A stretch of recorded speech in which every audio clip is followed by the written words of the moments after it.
Video பார்த்தீங்களா? நம்ம தாவேகாவுடைய MLA ஒருத்தர் என்ன பண்ணியிருக்காரு பார்த்தீங்களா? எல்லாரும் சொன்னீங்க தாவேகால உள்ளவங்களுக்கு புதுசா வர்றாங்க, எதுவும் செய்ய தெரியாதுன்னு. எவ்வளோ அழகா இன்ஸ்பெக்ஷன் பண்ணியிருக்காரு. இந்த வீடியோவில் எனக்கு 2 டவுட்டு. ஒன்று, அவ்வளோ தெளிவாக பார்த்தாரு. அவர் பார்க்க வேண்டியது அதில் இருக்கிற அரிசி குவாலிட்டியாக இருக்கா, வந்திருக்க மெட்டீரியல்ஸ் எல்லாம் ஒழுங்காக வந்திருக்கா அப்படின்றது தான். சரி, ஓகே, இதை பார்த்தாரு, அது வேண்டாம், நம்ம அதை எதுவும் சொல்ல வேண்டாம், விட்டுறலாம். இது ஆக்ஷன் மேடம். நம்ம இந்த சேனலுக்கு திங்க் டிஃப்ரெண்ட்னு பேர் வச்சது எதுக்குன்னா, இதை ஏன் இப்படி யோசிக்கக்கூடாது அப்படின்றதுக்காக தான். அவர் இவ்வளோ கேள்வி கேட்டார்ல, அதுக்கு காரணம் என்னவா இருக்கும்னு நீங்க நினைக்கிறீங்க? நான் என்ன நினைக்கிறேன்றதை ஃபர்ஸ்ட் சொல்றேன். ஒருவேளை அந்த டெண்டர் அவருக்கு வேண்டப்பட்ட வேற யாருக்காவது மாத்தி கொடுக்கணும்னு அவர் இப்படி பேசியிருக்க கூடாதுன்னு இருக்கா? அப்படி நம்ம யோசிக்கலாமா இல்லையா? இதே மாதிரி அந்த வண்டியில டயர் மோசமா இருக்குன்னு சொல்லியிருந்தார். அந்த வீடியோவை பாருங்க. அந்த காலதாமதம் அந்த டைம்ல ஜேக்கணும்ல.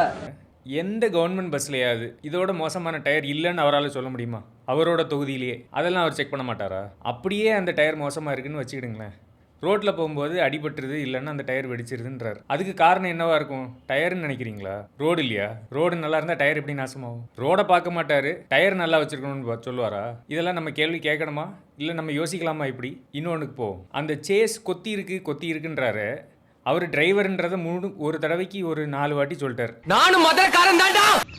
நானும் டிரைவர் தான். அப்போ இதுக்கு முன்னாடி அவர் சேஸ் கொத்துனது, அதாவது அவர் மீன் பண்ணுற மாதிரி சேஸ் நம்பரை அழிச்சது நிறைய பார்த்துருக்காரோ? ஒருவேளை அது ரிலேட்டடாக அவருக்கு எக்ஸ்பீரியன்ஸ் இருக்குமோ?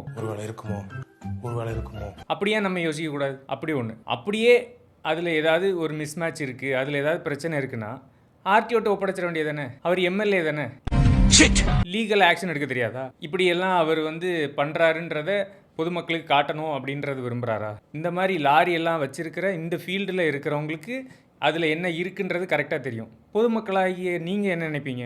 ஓஹோ, எம்எல்ஏ பயங்கரமாக வேலை பார்க்குறாருன்னு நினைப்பீங்க. அதுக்கு வேண்டி பண்ணுற ஒரு பொலிட்டிக்கல் ஸ்டண்ட்டுன்னு நம்ம ஏன் சொல்லக்கூடாது? இதை இப்படிப்பட்ட கேள்விகள்லாம் நம்ம கேட்கணும், யோசிக்கணும். கேட்குறமோ இல்லையோ, ஃபஸ்ட்டு யோசிக்கணும். யோசிக்கிறதுக்கான ஒரு பதிவு தான் இது. மேனேஜர்கிட்ட ஃபோன் பண்ணி பேசுகிறாரு. அவருக்கு மேனேஜர்கிட்ட ஃபோன் பண்ணி பேச வேண்டிய அவசியமே இல்லையே. மேனேஜர்கிட்ட ஃபோன் பண்ணி பேசி ஒருவேளை அவர்கிட்ட இருந்து காசு வாங்குறதுக்காக பேசலாம். அப்படி இல்லை, ஒழுங்கான நடவடிக்கை எடுக்கணும்னு என்ன பண்ணணும்? டைரெக்டாக அது ரிலேட்டடான அதிகாரியை கூப்பிட்டு இப்படி இருக்குது அப்படின்னு அதிகாரிகிட்ட பேசியிருக்கணும். அதிகாரிகிட்ட பேசியிருந்தா அது ப்ராப்பரான ஒரு கவர்னன்ஸ். அதை விட்டுட்டு வண்டியோட ஓனர்கிட்ட பேசுறது என்னன்னா, நீங்கள் இதெல்லாம் நான் கண்டுபிடிச்சு சொல்கிறேன், என்கிட்ட தனியாக டீல் பண்ணுங்கன்றத இன்டைரக்டாக அவர் ஏன் இனிஷியேட் பண்ணுறாருன்னு நம்ம நினைக்கக்கூடாது. அவர் பண்ணுறாருன்னு நான் சொல்லலை, ஏன் அப்படி நம்ம நினைக்கக்கூடாது? வேலிடான பாயிண்ட்டாக இல்லையான்றதை நீங்கள் கமெண்ட்ஸில் சொல்லுங்கள். அந்த வண்டியில் நம்பர் இல்லை, அந்த வண்டியில் நம்பர் தெளிவாக இல்லை அப்படின்றதுக்கு சட்டப்படி நடவடிக்கை எடுக்கிறதுக்கு தனியாக செக்ஷன்ஸ் இருக்குது.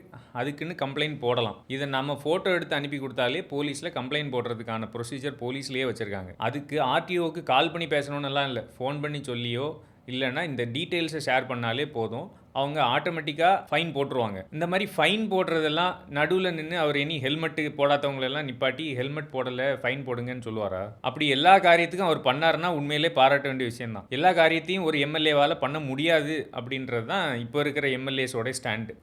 ஒரு காரியத்தை மட்டும் பண்ணி மீதி உள்ளதெல்லாம் விட்டாங்கன்னா அவங்க பண்ணுற காரியம் ஏதோ அதுலேருந்து ஒரு அட்வான்டேஜ் அவங்க எதிர்பார்க்குறாங்க அப்படின்றத நம்மளுக்கு யோசிக்க தோணுது. அதுக்கான பதிவு தான் இது. அதில் அந்த வண்டியோடைய எஃப்சி பண்ணியிருக்கனால அந்த நம்பர் மறைஞ்சிருச்சுன்னு ஃபோனில் பேசினவர் சொன்னார். சப்போஸ் அந்த வண்டியை எஃப்சி பண்ணியிருக்காங்கன்னு வைங்க, அந்த வண்டி எஃப்சி ஆகியும் அந்த வண்டியில் இவ்வளோ இஷ்யூஸ் இருக்குது, அவர் சேஸ் நம்பரை ஒழுங்காக பார்க்கல, அந்த டயர் மோசமாக இருக்குது, அப்படியெல்லாம் இருந்தும் எஃப்சி பண்ணியிருக்காங்கன்னா நடவடிக்கை எடுக்க வேண்டியது யார் மேலே?